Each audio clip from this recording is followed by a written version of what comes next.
Wild hog has to be one of the most versatile of all the wild games. You can have it for breakfast, lunch, dinner, and what I've got in front of me is the tenderloin. Now the tenderloin is probably one of the most coveted pieces because it's so tender.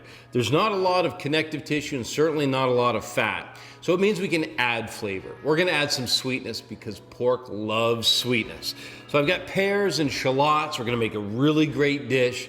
And to complement it, we're gonna do carrots. The carrots we're gonna roast over high temperature so they're crispy and delicious. This is a recipe that's gonna come together and hit all of the flavor points. The first thing I'm gonna do is get the carrots on because they're gonna take some time to roast. Peel the carrots first. If it was a younger carrot or a new carrot, you could actually leave the skins on. The next thing I'm gonna do is quarter them lengthways, and that way the ends will turn up, will have nice crispy tips, and they will be really beautiful on the plate. Now I've got a good heavy bottom cast iron pan. To the pan, I'm gonna add a good extra virgin olive oil to start in the bottom. Then all the beautiful carrots go in. Then it's gonna be just turning them over and just coating them with a little bit of that olive oil. Look how gorgeous they look already. I'm gonna hit it with a bit more olive oil on top. Then it's time for the fresh thyme. Now fresh thyme is very easy to put on. There's no cutting necessary. Just literally strip the thyme in the opposite direction that it grows and those leaves come off, giving you that beautiful, fragrant, fresh herb. The last thing I'll do is put a couple large sprigs of thyme down the side. And to finish it up, I'm gonna take and slice the garlic cloves really thin, get them in there so it'll be garlic and the thyme, and the heat from the oven will just caramelize it completely.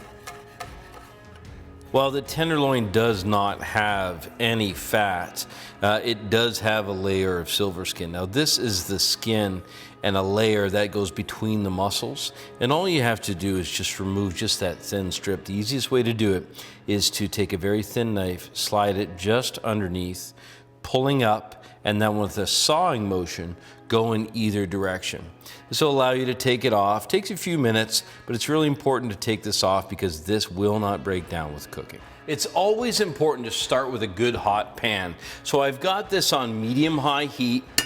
I'm gonna start with butter, and then I'm also going to add some olive oil. So we've got a good flavor base. The olive oil will help to raise the smoke point so the butter does not burn.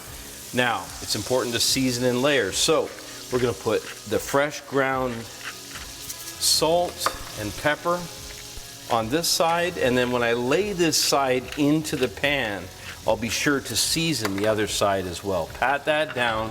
You can see this is nicely melted. It's so fragrant. This is a great time to throw in some of the fresh thyme.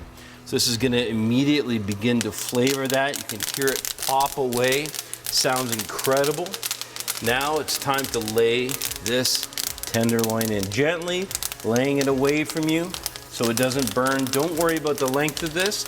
It's gonna shrink just a little bit as it cooks. I've got 4 garlic cloves peeled, sliced in half. You can see those are ready to go into the pan, and I'm gonna toss those in whole.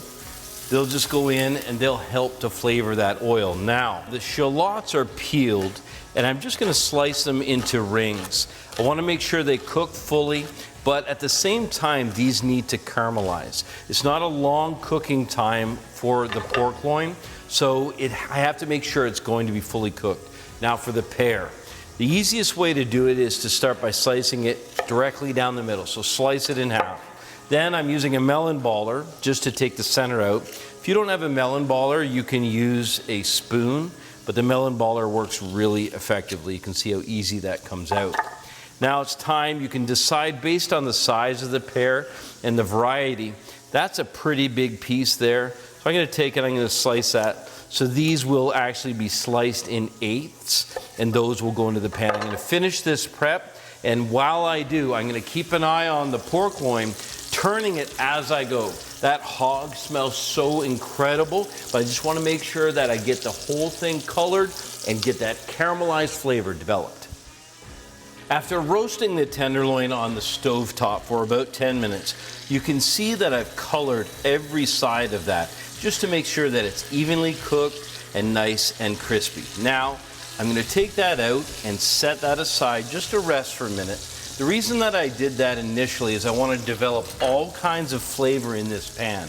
We're going to do a pan sauce, but first we have to add this sweetness. So in go the pears and the shallots. I'm going to season these with a little bit of salt and pepper and roast them lightly. Then the whole thing is going to go into the oven. With everything finished, it would be a real shame to waste all of the flavor that developed in the bottom of the pan. Now you can see there that the onions have caramelized beautifully. I'm just gonna add a little bit of butter.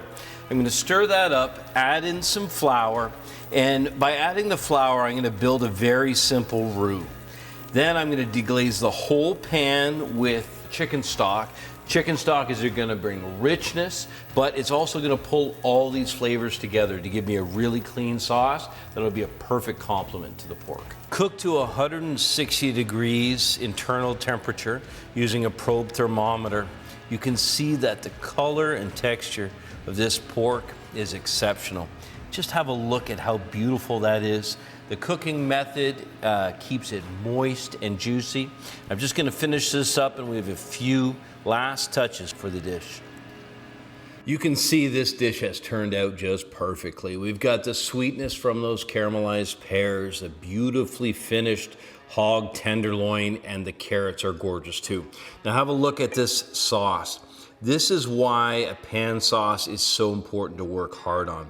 You have all of that flavor locked in the bottom of the pan, and all I have to do now is when that goes out to the table, that can go on top of the hog, and the nice thing about that is that it will keep it warm. As long as your sauce is hot, it will warm that meat up as it goes out, keeps it moist, and the other thing is, as you take a little piece of the carrot, a little piece of the pear, and a little piece of that wild hog, all of that together is going to taste so good. That savory, the sweet, and that incredible wild hog.